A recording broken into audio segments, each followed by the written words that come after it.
Hey BookTube, it's Charlie from Reader Turned Writer, and today I wanted to share some books that I consider worth rereading. This will be a pre-recorded video, so if you're watching this it means that I've had my baby and I am taking a break from recording for a little while, so the next few videos that you see I will have pre-recorded them and pre-edited them and everything like that, and so hopefully soon I will be doing a video where I can introduce you to my new baby and be back just filming like normal. These books are in no particular order.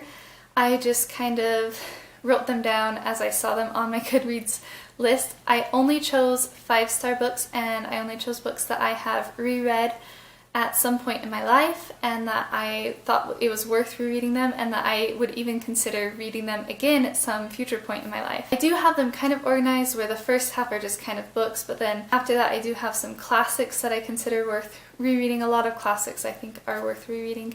And then I have one nonfiction book at the very end that I think everybody should read and is definitely one that you would go back to again and again. So I'll just jump right in. First we have The Help by Kathryn Stockett. This is a historical fiction set in the 60s in Mississippi, which was the worst state for the blacks at the time.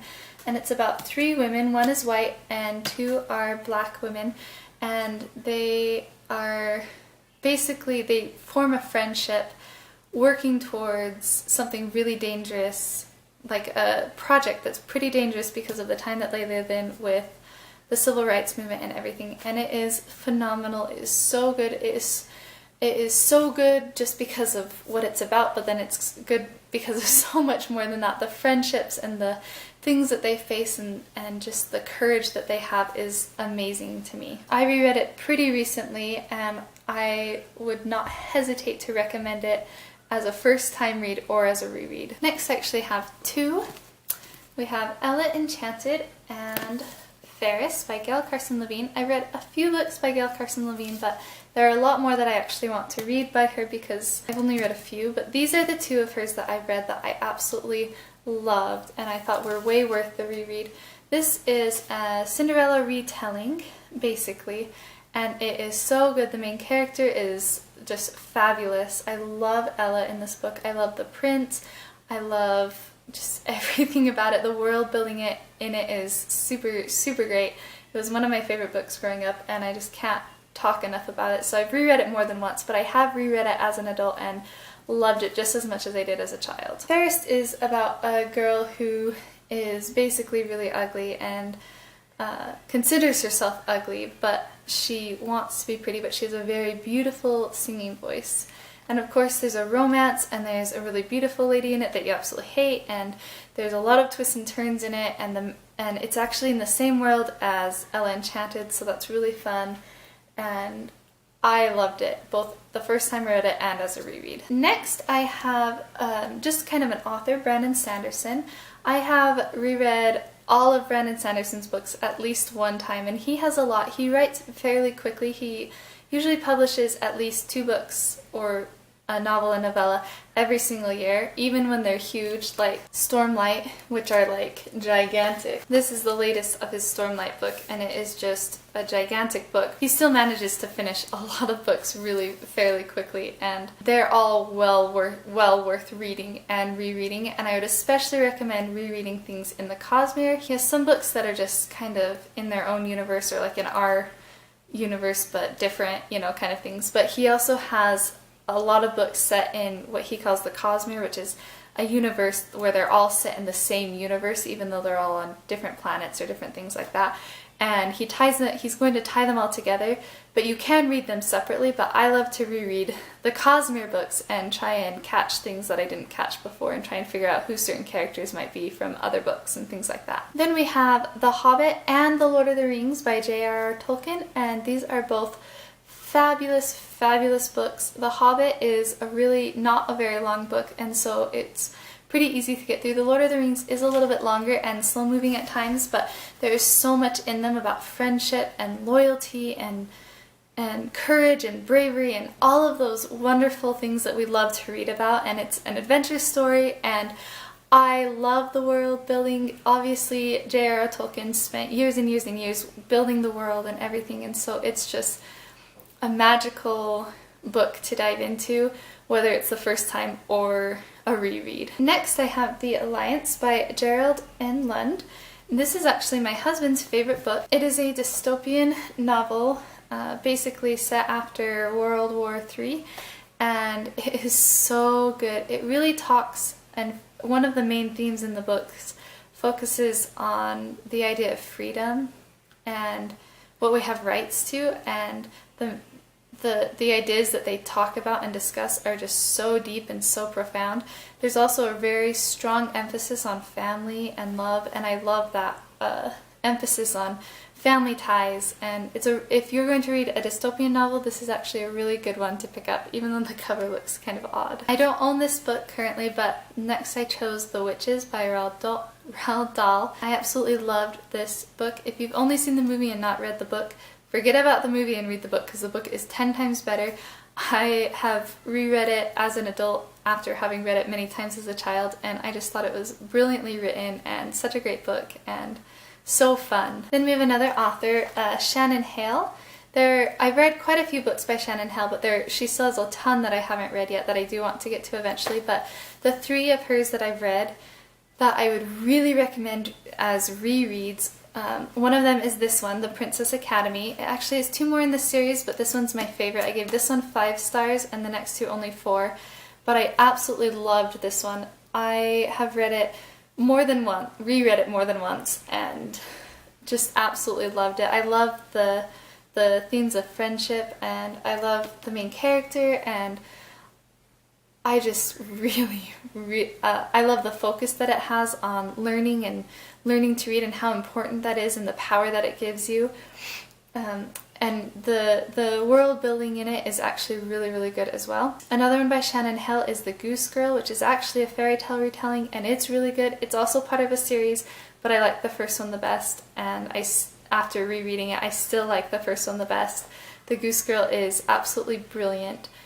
The main character's growth through it is my favorite part. She starts off very, very unconfident and thinking, kind of looking down on herself, but as she goes through her journey of hardship, she ends up finding that confidence as a woman, and I love that so much. The last one I would recommend by Shannon Hale as a reread is a standalone. It's a Book of 1,000 Days, and it's basically the point of view of a servant waiting on the princess, but there's a lot that happens in it.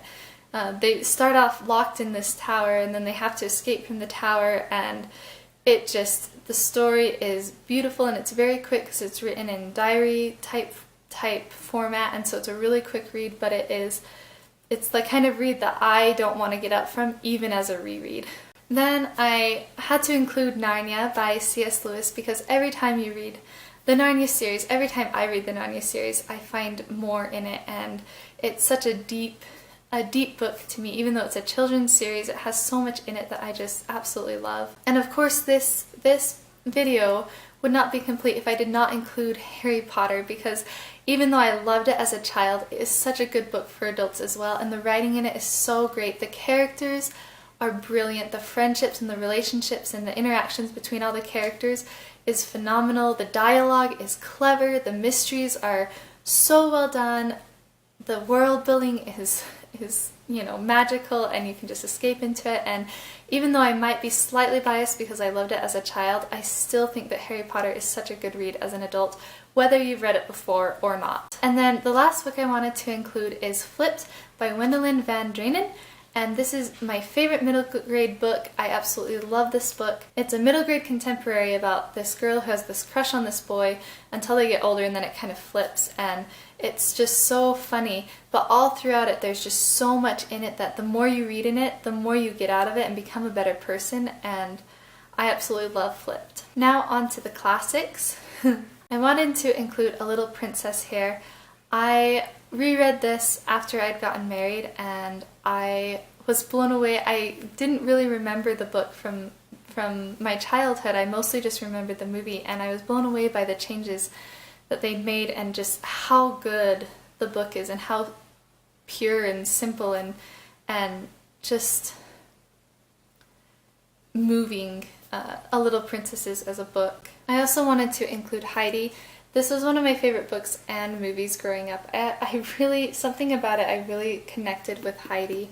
And I love how they take her friend back up to the mountain with her. Not to give away too many spoilers if you haven't read it, but I love that part of the book, and I love her grandfather so much, and I love the effect that she has on her grandfather and the effect she has on all the people around her, and just kind of the simplicity of the book. It's definitely a book that takes you back to the olden times when life was more simple. I really like that. Then I wanted to say A Tale of Two Cities. A Tale of Two Cities is such a good book. I would definitely recommend it as a reread, especially for me, because the first time through I was really focused on figuring out kind of what was going on, because there were some times when I wasn't really sure the transitions. I was like, wait, what are we doing now in this transition? But there's so much in the book that it's just brilliant, and it's one of the few books by Charles Dickens that I've read, but it definitely lived up to Charles Dickens' fame. Then I included Animal Farm. Animal Farm is a really, really quick read, and so that makes it perfect for a reread because it's so short,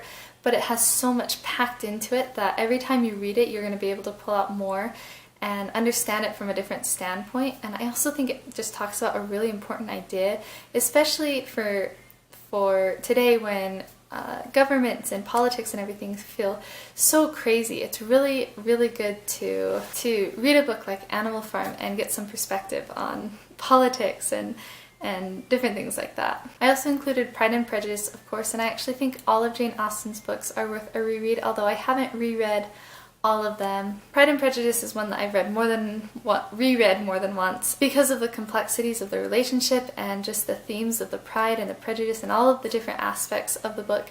I definitely think it's worth a reread, and I'll actually include a video just discussing Pride and Prejudice down in the links below that I really enjoyed from BookTube. I also included To Kill a Mockingbird because how could you not include this book on a list of books to reread, because it is so good.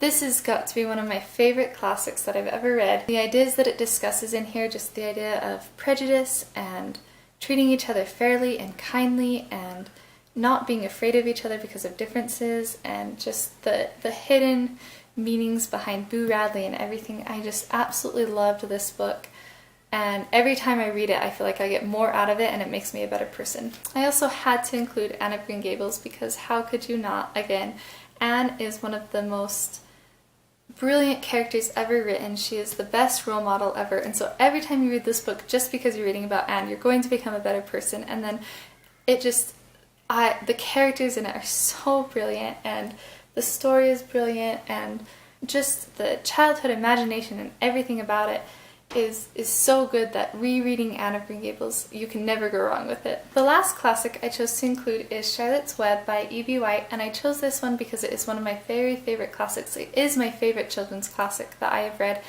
It is so idyllic, and it takes you back to like lazy summer days and just relaxing as a child and running through the trees, and kind of takes you back to a more simple time. And it also has really strong themes of friendship and love and courage and all of those different, loyalty, but all wrapped up in this really simple, silly, fun children's story. And there's just something about it that I absolutely love, and I would definitely consider this worth rereading. The last book I wanted to share is a nonfiction book, and I'm sure everybody's heard of it. It is The 7 Habits of Highly Effective People by Stephen R. Covey. And this is one that I've reread many times, or at least reread different sections of it many, many times. And it is just, if you're going to read one nonfiction self-help book in your lifetime, I would say that this is the book to read, because all of the other self-help books are going to be encompassed within these 7 principles that Stephen R. Covey teaches, and it can apply to anything from work to family to parenting to just living life, friendships, all of those things. It can be applied to those things, and so it's applicable to everybody. And I would say the reason that I really wanted to include this in a reread video is because you have to reread it in order to really get the bulk of the book. You cannot just read it once and then leave it at that.